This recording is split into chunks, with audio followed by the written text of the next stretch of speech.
अब देखिए जो हमारा सूर्य है, ठीक है, ये जो शब्द है ये रोमन भाषा से लिया गया है। कौन सी भाषा? रोमन। अभी आगे बताता हूं। अब रोमन भाषा के जो कथाएं थी, ठीक है, उसमें सोल, और सोल का अर्थ होता है सूर्य, ठीक है, और इसको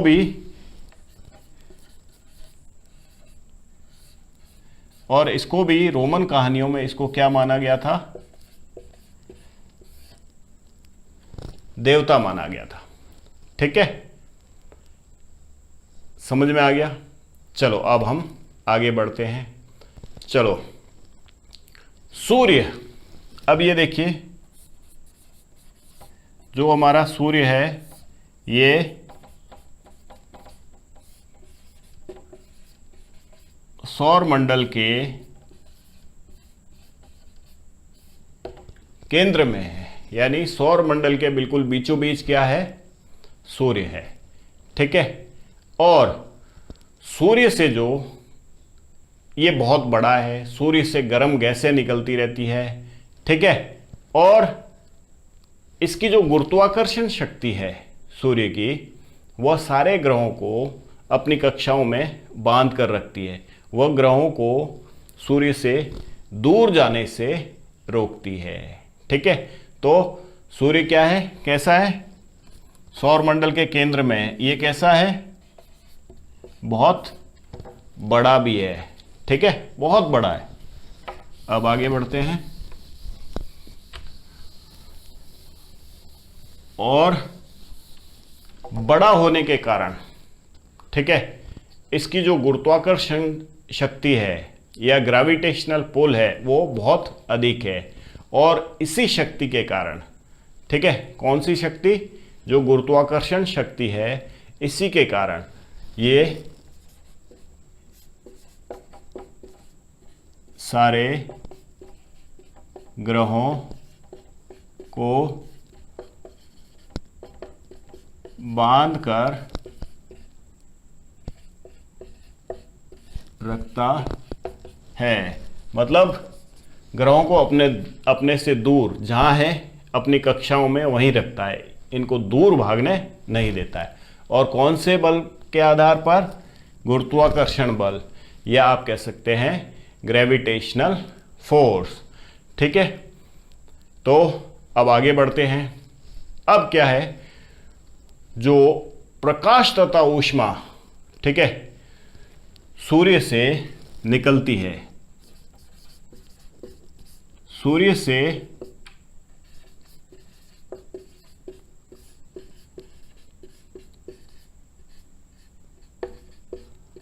ऊष्मा जो निकलती है वो पूरे सौर मंडल में फैलती है। ठीक है, और हमारी पृथ्वी से जो सूर्य है वो 15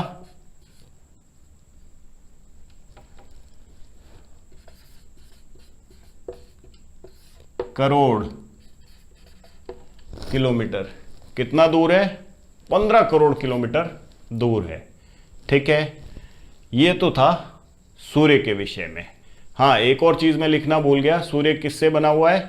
बहुत ही ज्यादा गर्म गैसों से। किससे बना हुआ है? गर्म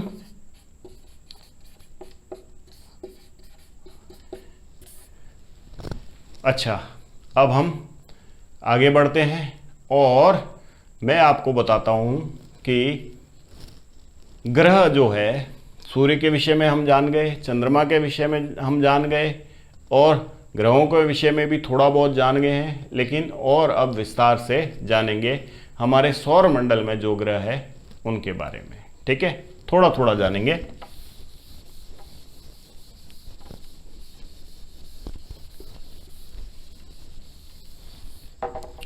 अब देखिए, तो कितने ग्रह हैं हमारे सौर मंडल में? 8। कुल कितने ग्रह हैं? 8। ठीक है। अब मैं इन सब के नाम भी बताऊंगा और आप लोगों को इनकी आकृति भी बताऊंगा और सूर्य से इनकी दूरी के अनुसार इनके चित्र भी बनाकर आपको दिखाऊंगा। ठीक है। तो सबसे पहले क्या आएगा, सबसे केंद्र में सूर्य आएगा। ठीक है। तो ये लीजिए, अब हमने क्या बना दिया, ये हमारा क्या है, सूर्य है। ठीक। ये सबसे केंद्र में, सब सारे ग्रहों के केंद्र में ये है। अब सूर्य के बाद में जो अगला ग्रह है वो है सबसे नजदीक है सूर्य के, इसको बोलते हैं, क्या बोलते हैं, बुध। ठीक है। और इसको हम लोग अंग्रेजी भाषा में मरकरी भी कहते हैं। ठीक है। अब बुध के बाद आ गया है शुक्र। तो पहला ग्रह कौन सा हो गया, बुध। दूसरा कौन सा हो गया, कौन सा हो गया, शुक्र। अब जो तीसरा ग्रह है सूर्य से दूर वो है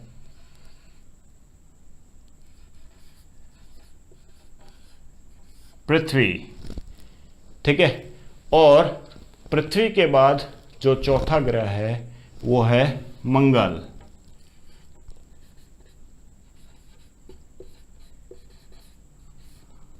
फिर एक बहुत बड़ा ग्रह है, उसको हम लोग बोलते हैं, क्या बोलते हैं, बृहस्पति। ठीक है। बृहस्पति को हम लोग जुपिटर भी बोलते हैं। ठीक है।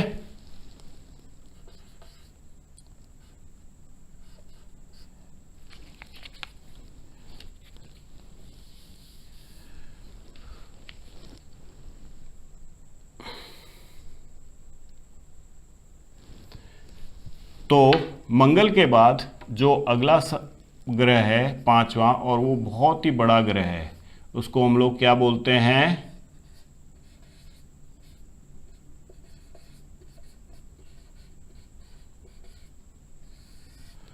बृहस्पति। इसको हम लोग जुपिटर भी बोलते हैं। ठीक।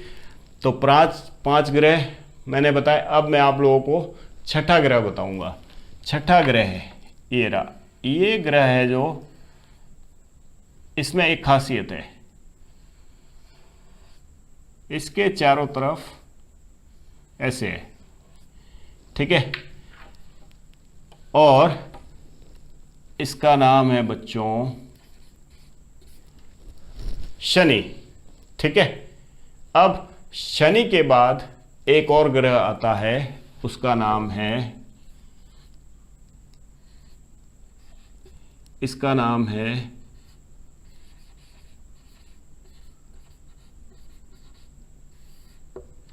यूरेनस। ठीक है। तो ये हमारे 7 ग्रह हो गए। अब हमारा जो 8वां ग्रह है उसका नाम है नेपच्यून। क्या नाम है,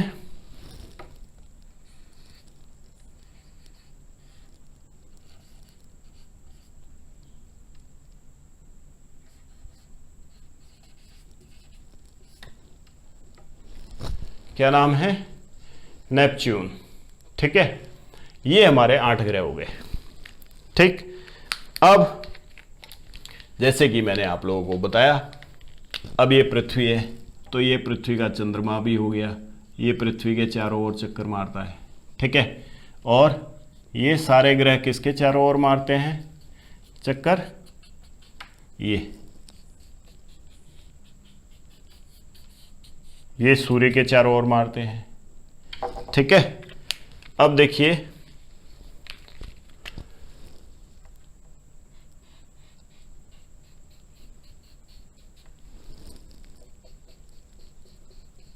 ये ऐसे,